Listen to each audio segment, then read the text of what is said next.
हर हर महादेव। मित्रों, आज आपके साथ ये चर्चा करूंगा कि जाप जब हम करना शुरू करते हैं, कोई भी साधक जब जाप करता है तब वो सिद्ध कब होता है, उस जाप की सिद्धि होती कब है, कितने मंत्र आप जाप करेंगे तब सिद्धि होगी। कोई भी सिद्धि आपको प्राप्त करनी है तो कितना समय लगेगा असल में उस सिद्धि को प्राप्त करने के लिए। मैं तो बहुत छोटा आदमी हूँ, मुझे तो इतनी जानकारी है नहीं, लेकिन फिर भी कुछ जगहों से पढ़ करके समझ करके जो जानकारी जुटा पाया हूँ वो आपके लिए आज लेकर के आया हूँ। तो चलिए शुरू करते हैं, लेकिन उससे पहले वीडियो को लाइक कर लीजिएगा और चैनल को सब्सक्राइब कर लीजिएगा, जिससे जो भी इंफॉर्मेटिव मैं आपके लिए लेकर के आ रहा हूँ वो आप तक आसानी से पहुंच सके और थोड़ा सा हमारा भी मोटिवेशन हो जाएगा। तो चलिए शुरू करते हैं। मित्रों, आप किसी भी साधु महात्मा, किसी भी ज्ञानी जन के पास बैठेंगे ना, तो वो आपको सिर्फ यही बताएंगे कि भक्ति, उपासना, ये सारी चीजें ना बिना ज्ञान के संभव नहीं है।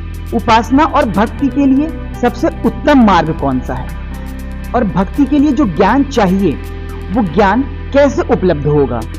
ज्ञान के संदर्भ में एक बात हमेशा सामने आती है कि ज्ञान उपलब्ध कैसे होगा, कैसे ज्ञान मिलेगा हमें।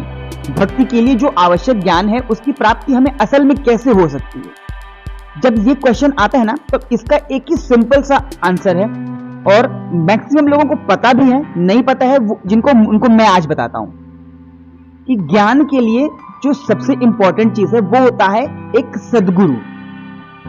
अगर आपके पास एक गुरु है, अच्छा गुरु, जो आपको ज्ञान दे रहा है, तब तो आप भक्ति मार्ग में उतर सकते हैं आसानी से, अदरवाइज आपको मेहनत करनी पड़ेगी। अब एक और प्रश्न सामने आता है कि सद्गुरु मिलेंगे कैसे, क्योंकि एक अच्छा गुरु का मिल पाना बहुत मुश्किल काम है। गुरु इतनी आसानी से नहीं मिल पाते, गुरु का पहचान पाना बहुत मुश्किल होता है, और अगर आपको गुरु मिल भी गए तो जरूरी नहीं है कि वो आपको शिष्य के रूप में एक्सेप्ट करें।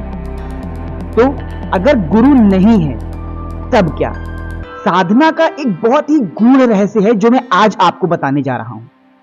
अगर आपको सद्गुरु की प्राप्ति नहीं हो रही है तो गुरु के अभाव में जो आपकी आत्मा है ना, वही आपका गुरु है। अपनी आत्मा को ही गुरु समझकर और अपने आप को नगण्य मानकर, मतलब आपको कुछ नहीं पता, you are zero and your soul is everything. आपकी आत्मा ही आपको सही रास्ता दिखाएगी, सही चयन आपकी आत्मा आपको कराएगी। ये समझ पाना थोड़ा सा मुश्किल है, लेकिन यही सच है कि अगर आपको गुरु की प्राप्ति नहीं हो पा रही है तो उस कंडीशन में आपकी आत्मा ही आपकी गुरु है। अपने आप को अज्ञान मानकर और अपनी आत्मा को गुरु मानकर, अपनी आत्मा को ही सर्वज्ञानी मानकर जब आप साधनारत होते हैं ना, तब वो अज्ञान ही बीज का काम करता है। वो अज्ञान ही उस प्रेम को जन्म देता है जो प्रेम आपको आपके आराध्य तक लेके जाता है। इस प्रेम में साधक यह भी भूल जाता है कि वह स्वयं क्या है। उसकी पूरी आस्था, पूरा विश्वास अपने आराध्य के प्रति हो जाता है, और यही प्रेम, यही विश्वास एक महाशक्ति को जन्म देता है। या अगर ऐसे कहें कि इस अवस्था में आपकी आत्मा ही महाशक्ति का रूप ले लेती है, तो यह भी गलत नहीं होगा। अब प्रश्न ये आता है कि साधना या भक्ति के लिए सर्वश्रेष्ठ मार्ग कौन सा है। मैंने जितने भी महात्माओं से, जितने भी साधुओं से आज तक सुना है, वो यही है कि जाप, साधना या भक्ति के लिए सर्वश्रेष्ठ मार्ग है। जाप ही मन की चंचलता को दूर करके आपके मन को स्थिर और परिपक्व बनाता है। परिपक्व मतलब मैच्योर। और जब आपका मन स्थिर हो जाता है तभी आपके मन में आपके इष्ट का आगमन होता है। गीता में भगवान ने भी जप यज्ञ को सर्वश्रेष्ठ बताया है। जप दो प्रकार के होते हैं, नाम जप और बीज जप। दोनों ही मार्गों में सिद्धि तब प्राप्त होती है जब आपके मन में व्याकुलता होती है, जब आपके मन में चिंता होती है। चिंता किस बात की? चिंता अपने प्रभु को पाने की, अपने आराध्य को पाने की। अब एक सवाल और कि मन में चिंता कब आएगी, मन व्याकुल कब होगा?